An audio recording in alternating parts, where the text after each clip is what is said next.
Diversity in the broadcast newsroom has not always been a thing, but over time the newsroom has become more colorful. Mal Good in 1962 became the first African-American reporter at an American television network, specifically ABC. Around 1964, Louis Lomax became one of the first black television journalists to host an interview format television news show.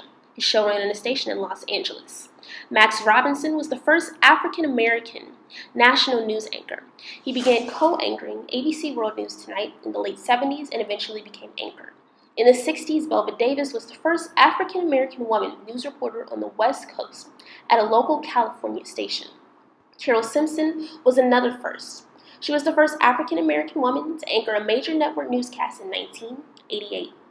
These are just a few of the many historical on-air talents that paved the way for future African-American broadcast journalists to work in a newsroom around the nation.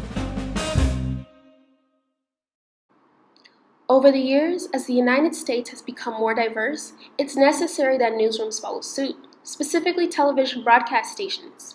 Without diversity in the newsrooms, fair and balanced coverage of issues is harder to do. Stories can be better portrayed if the people deciding what is aired are diverse people.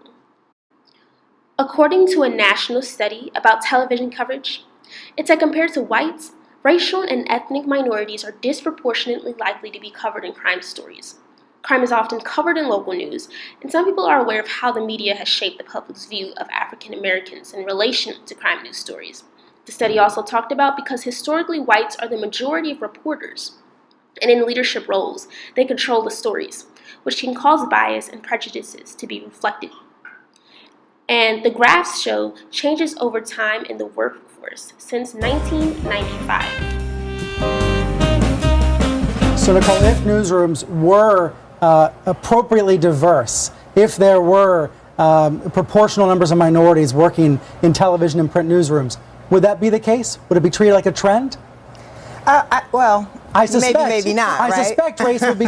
I suspect race would be covered more fully if there were more newsrooms led by black or black women, for example, like Lydia Polgren at the Huffington Post. So that's a different question, right? So you have the issue of staffing, and do staffs represent the demographics of the country? And absolutely they do not. And if you have a more diverse staff, you have greater potential that these stories will be covered.